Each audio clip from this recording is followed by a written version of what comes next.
And Vikings GamePlan is officially underway. Welcome, Vikings and Raiders, Game 3 of the 2019 regular season. Very happy to be joined by Drew Petzing, first-year wide receivers coach for the Minnesota Vikings. He's been part of the Covenant for a half decade, and he is getting his guys and taking part in the offense, getting ready for this game against the Raiders.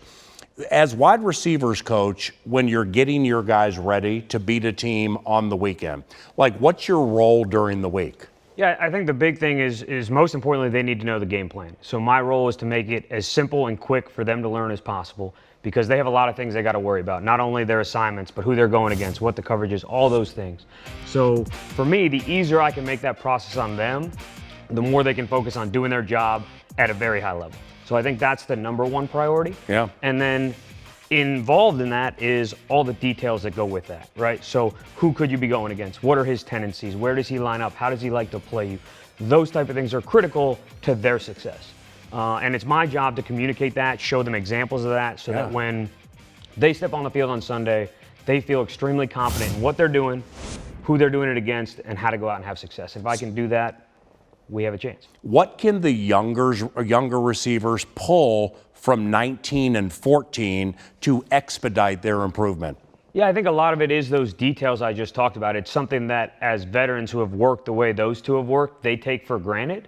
A lot of those, how to track a ball, how to get off the line versus press, how to recognize coverage, where to go in the run game, that is second nature to them.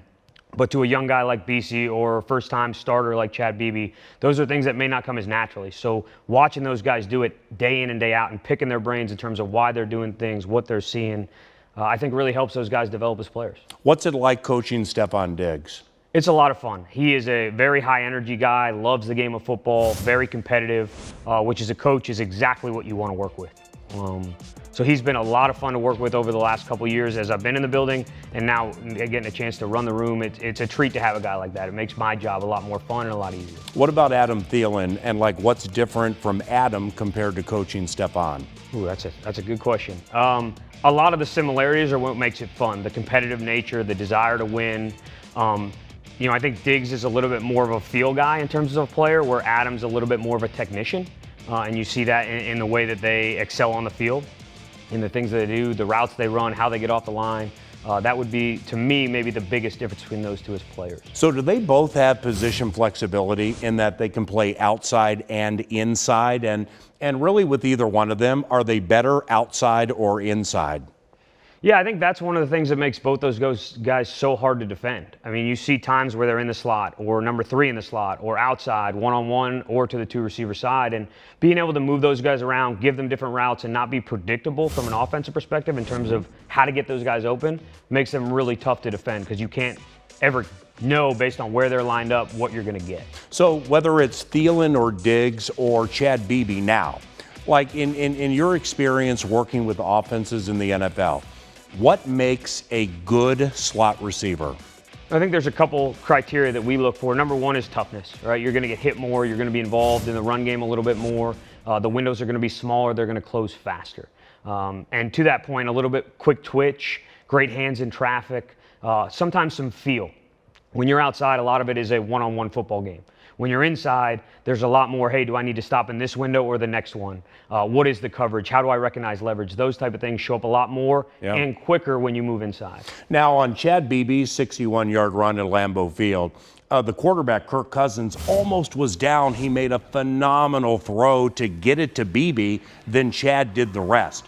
When you're watching what Chad did, what did you like about his catch and run? I think the big thing is at some point throughout a play, especially as things get extended and the quarterback starts to move around, is there becomes that feel to it, and you're just kind of out there playing football. He did a great job of kind of snapping off his route, making a quick decision, adjusting to the quarterback, and once the ball was in his hand, he was getting vertical. Whatever yardage was there, he was going to make the most of it, and he did, and it really was a huge play for us. Now, the rookie B.C. Johnson had a fantastic preseason, made the squad as the 7th rounder.